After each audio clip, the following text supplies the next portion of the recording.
haircut off, I go in with a number 2 guard, completely open on my wall seniors, keeping everything consistent just to create the shape of this haircut so I can prep it for the fade and the lineup. Today my client had, I want to say, he was free forming the top of his hair. That's what he told me. He was free forming the top for dreads.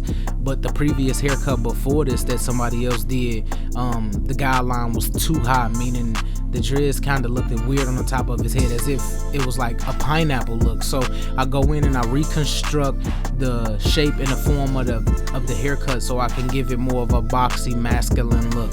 And at the end of this video, it will look well. So if you guys can make it through this 14 to 15 minute video, I will gladly appreciate it. If you are new to my channel, please hit that subscribe button and hit that notification bell to get alerted when these videos come out. Right here, I go in with my wall heroes to create my first initial guideline above the ear, about a 1/2 inch, and I'm basically just creating my first guideline so I can break into my fade. Keeping everything consistent, never digging into the client head, always brushing the hair after cutting, just so you can clean the canvas off and then be able to lay down the hair that's in that area.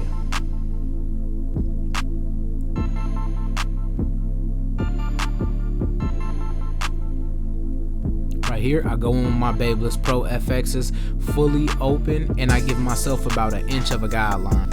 And remember, when doing a fade like this, or when going in and doing something similar like this, my second guideline, I'm keeping it contour to the head the same way I did the first guideline. I made the guideline contour to the shape of the head based off this fade. I didn't want to go in and just do one line straight across, because it would have been a fade, but the fade wouldn't have fit his head. And whenever you can make the fade fit the head, it's better for you and your client. So you guys see me go in open, then I went in close right here, and I'm just hitting the bottom of my guideline, and then you guys are finna see me go halfway just so I can clean up in between, which is the 3rd notch on the Gold FXs.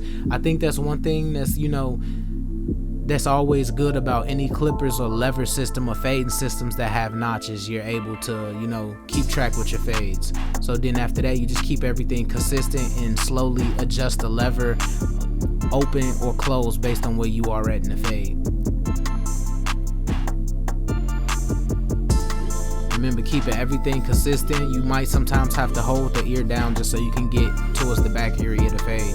Then I go in with the Babyliss foil, and I just basically clean up the bottom of my fade. I like to do this after I fade, because sometimes you could put in a guideline and it's just irritating to get it out. So I go in with my 1/8 guard on my Gold FXs, and I go in halfway, and I'm just basically keeping everything consistent, but I went in 1/2 inch instead of a whole inch, because I will be pushing the fade a little bit higher. I just wanted to be able to see what I was doing, because sometimes with the 1/8 guard, I kind of don't like to set that first guideline completely open. I like to set that guideline either halfway or close. So right here, I just close it all the way up, and I just keep everything consistent. Remember, always brush after you fade. You gotta keep the canvas clean. You gotta always be able to see what you've just previously done, so you can see how to consistently transition the fade into the fade that you're looking for. So I go in with a 1/16 guard, and I drop it halfway, and I just start to blend in that 1/8 guard.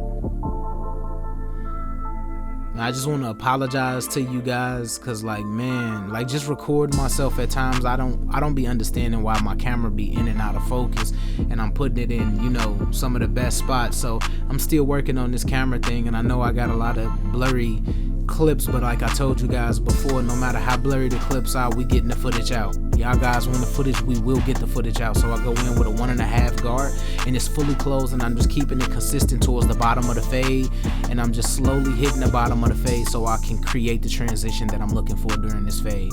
And always brushing the hair with its pattern. It's easier to fade hair if you brush the hair in its pattern opposed to against the pattern, because you're training the hair to lay down, and you're knocking off all of the hairs that are falling when the guard is hitting the hairs. Then I just go towards the back area and I'm closed with my 1.5 guard, and I'm just keeping it consistent. and then I'm flicking at some of the bulk, because like I told you guys, I wanted to create a boxy shape about this haircut, but I didn't want to create a flat top look because he got freeform dreads. But this is going to give and allow him, you know, more hair to do more freeform dreads. So the ending result, like within a couple months or two, when these dreads get the dreading up and twisting and locking, that the top will look 10 times better than what it looked before. Sometimes you got to go in, and sometimes you have to work with what you just have. And that's one thing I can appreciate about the client that we spoke about in this haircut, that this haircut was, you know, 3 to 4 months he waited to get a haircut, because now I have, you know, enough hair to create a whole different look and a form to this haircut based on the hair that I have. So as you guys can see on this side, how high the guideline was pushed on the dreads, and they would just sit on the top of his head. So I go in with the number 2 guard, and I speeded the clips up way faster, because we're basically doing everything we did on one side to this side, but I'm showing the whole haircut. And you just basically go in, and I'm creating the same box shape. As you guys can see, I'm not going too hot into those dreads, because that back dread should not lay that way. But you know, that's what we gonna fix, and we gonna fix this, and we gonna get it right, and we gonna get my boy back in the game. So as you guys can see with the number 2 guard, we're just keeping it consistent on a parietal ridge area, so we can create this boxy look to give it this masculine look. It's always tips and tricks to the game, man. You just got to stay consistent. You got to remain a student to it, and you got to have fun with this thing. The more you have fun with this thing, the harder it is to stop learning. Like, it is so easy to learn when you having fun in the game, or when you got other people that are interested in the game, or you're able to apply the things that you see in these YouTube videos, or on Instagram, or on Facebook, or just things that you try and they work. That's the amazing thing about barbering. Like, it's so many ways to eliminate, like so many techniques to eliminate things, so things can be quicker or can be done easier. So you just go in with the Babyliss FXs, and I'm just fading out this whole side. I went completely closed with my first guideline, then I went open, then I went closed and halfway right here. And as you guys can see, I basically blended this area out.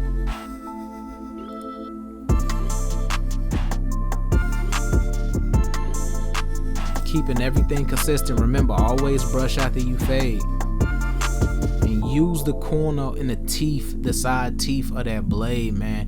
It's so important when fading. Like, people are so negligent when doing fades that they just lay the blade flat, and you could have knocked out nice detail work in seconds by just using the corner of the teeth of the blade. You don't have to always lay your blade flat.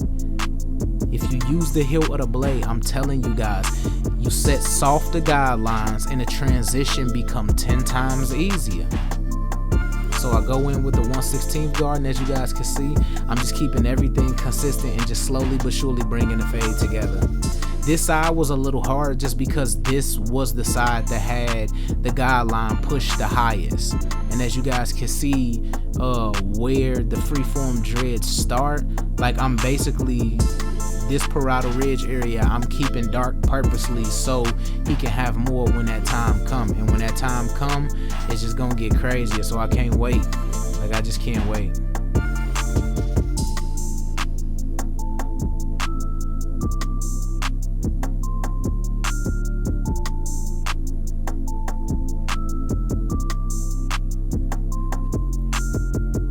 Keep it consistent, always brush one and fade one. Like, I don't know how much I can say that the more you guys do this thing, I promise you, the easier it will get. Repetition is what creates that fire in the craft. So I just go in the back area and I just basically connect it. I start it off completely closed and I bring it up, you know, halfway, and then I go in halfway right here, and then you guys are gonna see me open it up. And I basically blended out the bottom line, and then I'm just going to do some detail work with closing my lever little by little as I hit towards the bottom of the fade. The more you keep it consistent, the easier these fades will transition for you. Remember, keep your fade techniques the same. Keep everything the same. You never change your techniques no matter what the haircut is. If you keep the same techniques, you will get the same results. I promise you that. That's one thing I used to find, like I used to do wrong so much. It used to take me so much longer to do other fades because I always felt to approach a new haircut a different way was always a smart thing, and at times I would just really confuse myself during the haircuts and make my haircuts 10 times harder to complete because I was trying to do extra things that are not even in my day-to-day routine. That's one thing that I always stated, like if there's somebody who's a fan of me, you know, who's been watching me for a long time, that I always stated, you guys got to create that essence about yourself. Like, one thing that I'm starting to do and starting to notice around the world is the more that barbers create an essence around their work, that you know it's their work, you're basically trademarking. You guys got to create that. You guys got to develop that sauce and incorporate it into your work, and it will be respected. Like, I was doing this color enhancement thing and I was catching the craziest backlash for it, and I'm so thankful that I was able to bring this thing to y'all on YouTube, because now we have some of the top barbers on YouTube using color enhancements. And I'm not gonna say that it's because me, but I will say that people that are using the color enhancements, all of the big barbers that are using the color enhancements, I take my hat off to y'all. I want to give y'all a big shout out, and I just want y'all to know that I'm thankful that you guys are displaying something that was never okay to the industry. And I just think it's just dope, man. I just think it's so dope that we can influence so many people to just do amazing things in the industry, and just watch people, you know, develop different styles and just incorporate these things into their styles and watch they work and their pitches go 10 times further than what they used to go. Like, it's just amazing just watching evolution in this game. So I go in with the Beam Team cordless compressor, and I just basically get this line all the way together, and always remembering with the client staying away at least 4 to 5 inches, and I'm spraying the color towards the card so the mist of the color gets onto the hair and the skin of the client, just so I'm able to apply color thoroughly. Then I go in with the Barber Magic Pencil, and I basically just outline the frame of the client's lineup. And basically, when doing this step, I'm kind of like concealing the way women conceal their eyebrows by creating and giving it that extra pop and that extra crispy look. Everybody want to be crispy that come out the shop. Like, all of my clients want to be crispy. All of them want to look as crispy as possible. With that being said, there's products to help assist that. And when using them and incorporating them with my style, sky's the limit. Bars.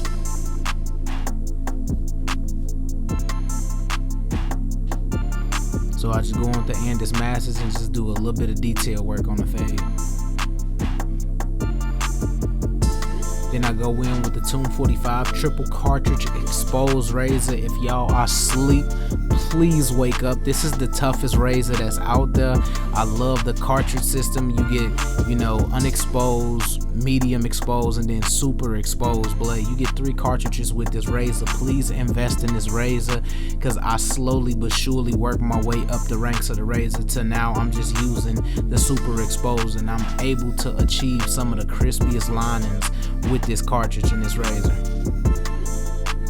Always stretching the skin and then coming back at the lining at least at a 45-degree angle, keeping everything consistent and not scraping the lining, but letting the razor glide across the skin.